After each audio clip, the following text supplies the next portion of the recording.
La citadelle, c'est un des monuments les plus imposants de Port-Louis. Déjà entièrement en roche basaltique, parce que toute cette citadelle, finalement, à l'origine, c'était de la lave. Et quand vous voyez le travail que ça représente, c'est-à-dire chaque roche a été bouchardée, hein, a été taillée, a été peaufinée jusqu'à son emplacement final.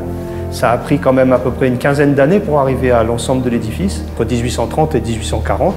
Et c'est durant la période anglaise que les Anglais ont jugé bon de construire ce monument.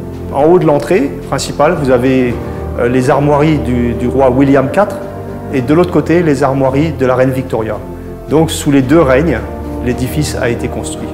Quand on visite la citadelle, on peut progressivement se rendre compte assez facilement que le monument n'est pas dirigé contre une invasion venue de la mer, mais contre des habitants qui seraient dans Port-Louis.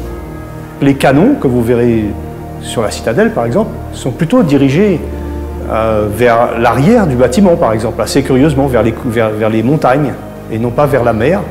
Et puis, vous en avez sur le côté. Et par exemple, vous avez plein de meurtrières tout autour du bâtiment, et qui sont chacune d'entre elles orientées vers une rue de Port-Louis. Les Anglais se sont dit, pour contrôler l'île et être sûr que l'île ne va pas rebasculer côté français, et ils avaient une alternative, c'était de construire une citadelle, un monument imprenable, dans laquelle on aurait mis une seule garnison, d'environ, disons, 200 hommes maximum, et qui aurait suffi à pouvoir contrôler l'ensemble du pays, parce qu'elle se trouvait justement imprenable. Tout était conçu dans cette citadelle pour qu'elle ne soit pas prenable. Vous verrez sur la citadelle que dans l'ensemble de l'édifice, tout est calculé pour récolter l'eau de pluie, et pour l'amener dans des réservoirs spécifiques. Au cas où il y aurait eu un siège, tout simplement un siège de la citadelle, la citadelle, même dans ce cas-là, aurait pu tenir très longtemps jusqu'à l'arrivée de renforts anglais. Mais sauf que les Anglais, en 1830, ils ignoraient ce qui se passerait en 1842, 43, 44. La population d'origine française qui était là, ici, qui en 1830 était assez hostile aux Anglais, les Anglais ont trouvé les moyens de s'entendre avec la population d'origine française. Finalement, la citadelle, à peine avait-on fini de l'édifier, presque fini, qu'on a décidé que non, on n'aurait pas besoin de mettre une garnison, puisque bon, les gens s'entendaient bien finalement. Et puis, donc, l'intérêt de la citadelle, au fur et à mesure des années, est tombé un peu en ruine. Et progressivement, on l'a restaurée, on l'a réhabilitée. Aujourd'hui, elle se trouve telle que vous la voyez, c'est-à-dire un monument très imposant, très solennel. Un exemple de construction britannique du milieu du 19e siècle, conservé en bon état aujourd'hui, et qui n'a pratiquement pas servi.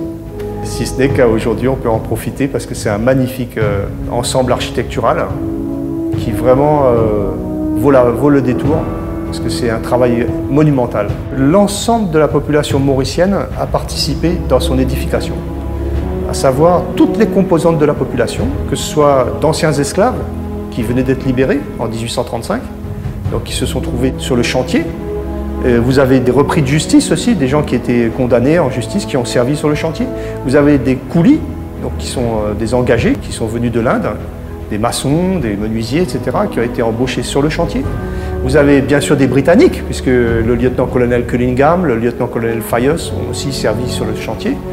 Vous avez des entrepreneurs d'origine française, vous avez enfin absolument toute la population a œuvré sur la citadelle. C'est donc un monument très important parce qu'il nous rassemble quelque part, nous Mauriciens. Il nous dit, voilà, quand on a été tous ensemble, on a été quand même capable de faire un édifice pareil. Aujourd'hui, quand même, il mérite le détour et il mérite d'être admiré surtout.